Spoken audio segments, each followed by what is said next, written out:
ओम नमः शिवाय। जय श्री महाकाल। कैसे हैं आप सब?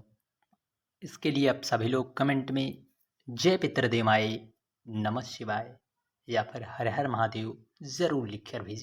देखिए, हम सभी को पता है कि आज 2 सितंबर सोमवती अमावस्या, कुछ समय सोमवार के दिन के साथ साथ या मंगलवार को भी अमावस्या का कुछ मुहूर्त पड़ा हुआ है, तो इसे सोमवती अमावस्या कहते हैं। और मंगलवार के दिन पड़ने वाली अमावस्या को भौमवती अमावस्या कहते हैं।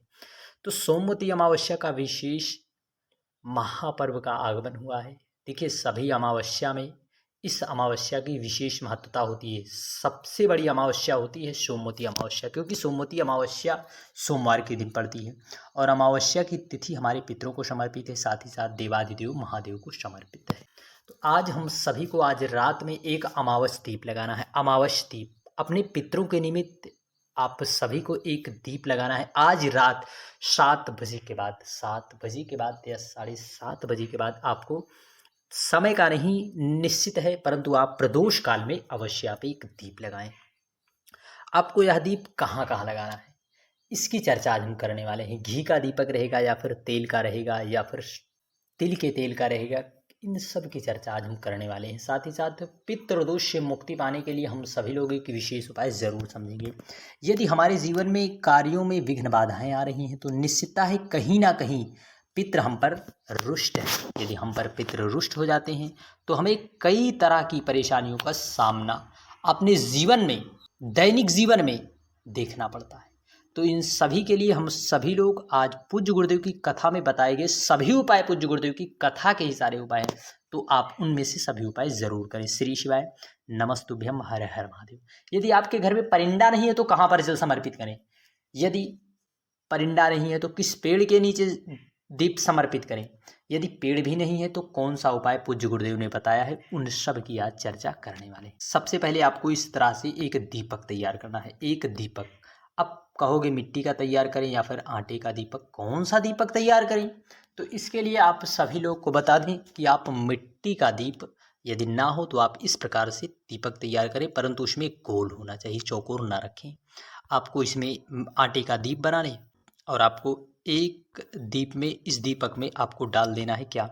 गौ माता का शुद्ध देसी घी। देखिए, थोड़ा सा ही घी हो परंतु गौ माता का घी हो, गौ माता के दूध से बने घी का प्रयोग करना। आप कहोगे ऐसी शुद्धता कहाँ मिलेगी?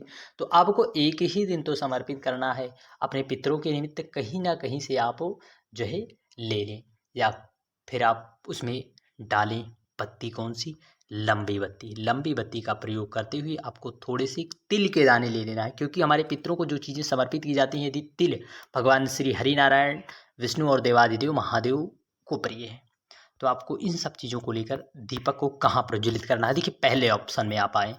पहले ऑप्शन में आपको बता दें इस प्रकार से, अमावस्या की रात्रि है, अमावस्या का दिन जो है सोमवती अमावस्या का दिन भगवान देवादिदेव महादेव को भी समर्पित है, सोमवार का दिन। तो आपको इस दीपक को सर्वप्रथम आपके आसपास कहीं पर भी तालाब हो वहाँ पर आप समर्पित कर सकते हैं, परंतु पहला ऑप्शन पूज्य गुरुदेव ने बताया था कि आपके घर के पास कोई पवित्र नदी हो, गंगा यमुना सरस्वती, कोई सी भी पवित्र नदी हो वहाँ पर।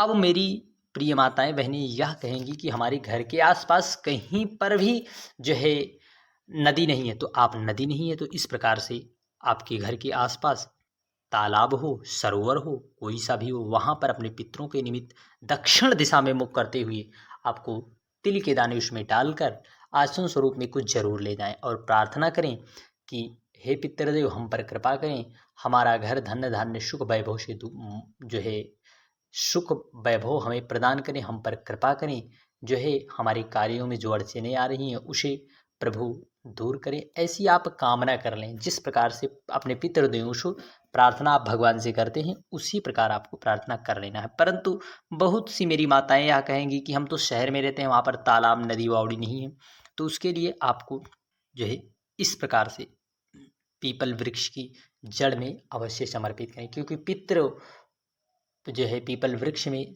जो है सोमवती अमावस्या के दिन पीपल पेड़ की परिक्रमा करना, दीपदान करना विशेष महत्व शास्त्रों और पुराणों में बताया गया है। तो आप लोग यहाँ पर भी एक दीपक प्रज्वलित कर सकते हैं। परंतु यह ऑप्शन भी ना हो कि हमारे घर के पास वृक्ष भी नहीं है बड़ा, तो आपको उस दीपक को इस प्रकार से आपके घर में जहाँ कहीं भी परिंदा, मान लीजिए यहाँ पानी रखने का स्थान है, देखिए परिंदे के पास का स्थान भी हमारे पितरों को समर्पित है। परिंदे के पास पितरों का स्थान है, वहाँ पर भी एक अमावस का दीप आप अपने पितरों के निमित्त लंबी बत्ती का दीप समर्पित कर दें।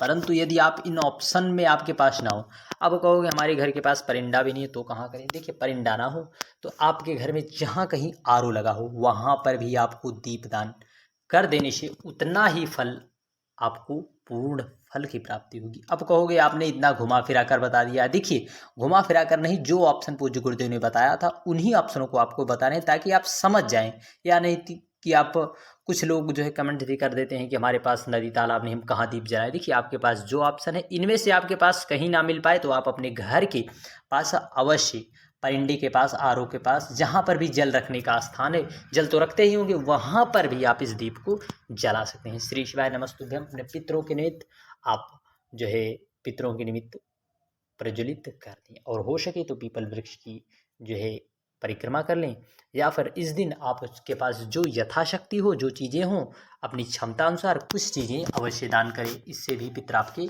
प्रसन्न जरूर होंगे। विशेष रूप से गंगा पवित्र नदियों में स्नान करें, या फिर ना हो पाए तो थोड़ा सा जल ही डालकर गंगा का जल उसमें स्नान जरूर करें। इससे भी आपके जीवन में जो है पितृदोष से मुक्ति मिलेगी। और हो सके तो आप पूजन आप करेंगे ही पितरों का, तो आपको इस प्रकार से सफ़ेद पुष्पों का प्रयोग करते हुए अपने पितृ देवताओं का पूजन कर लेना है। इस विशेष उपाय को आप इस अमावस्या की तिथि पर अवश्य करें, निश्चितता है लाभ जरूर होगा। श्री शिवाय नमस्तुभ्यम। हर हर महादेव। जय श्री महाकाल। बढ़ते हैं अगले विशेष उपाय की ओर।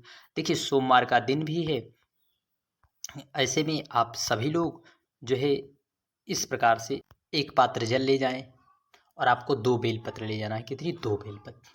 एक बेलपत्र आपको माता अशोक सुंदरी वाले स्थान पर समर्पित करना है, दूसरी बेलपत्र प्रभु महादेव पर समर्पित करना है। श्री शिवाय नमस्तुभ्यम कहते हुए, नमः शिवाय कहते हुए आपको समर्पित कर देना है। समर्पित कर दें। यह विशेष उपाय आपको कर देने से मनोकामना की पूर्ति होगी, क्योंकि सोमवार का दिन है, प्रभु महादेव की कृपा बरस रही है। 2 बेलपत्री वाला उपाय आप अपने जीवन में एक बार प्रैक्टिकल जरूर करना, 2 बेलपत्र और एक पात्र जल के साथ। यह विशेष उपाय, विशेष कार्य आपका अटक रहा हो तब भी आप इस उपाय को कर सकते हैं। श्री शिवाय नमस्तुभ्यम। हर हर महादेव। जय श्री महाकाल। बढ़ते हैं अगले विशेष उपाय में। अगले विशेष उपाय में आपको बता दिया गया है इस प्रकार से आपको पीले चंदन लेना है। क्या? पीला चंदन। इस प्रकार से आपको पीला चंदन ले लेना है और पीले चंदन को अच्छे से पेस्ट बना लेना है। फिर उसके बाद आपको 7 बिंदी लगाना है। पहली बिंदी जहाँ से जल नीचे गिरता है यहाँ पर, दूसरी माता अशोक सुंदरी के स्थान पर, तीसरी माता पार्वती के हस्तकमल, 5वीं ठीक सामने, 6वीं देवादिदेव महादेव की। 5 बिंदियाँ हो गई, और एक बिंदी आपको जो है समर्पित करना है जया विषहरा शामलीवारी दौतली देव का नाम लेते हुए एक बिंदी प्रभु महादेव पर समर्पित कर दें। यदि जलाधारी लगी हो तो आप जलाधारी पर, यदि ना हो तो प्रभु महादेव पर ही आपको समर्पित कर देना है। फिर उसके बाद अंतिम जो है, जो नंदी की सींग होती है वहाँ पर आप समर्पित करके जो है प्रभु महादेव की कृपा अवश्य प्राप्त करें। यह उपाय जो आपके पितर कोई अधोगति में फंस गए हैं या फिर अधोगति में फंसी हुई है, उनको यह निकालने में विशेष लाभकारी है। यह उपाय पूज्य गुरुदेव की कथा से सुनकर ही समझाने का पूरा प्रयास किया जाएगा। श्री शिवाय नमस्तुभ्यम। हर हर महादेव। जय श्री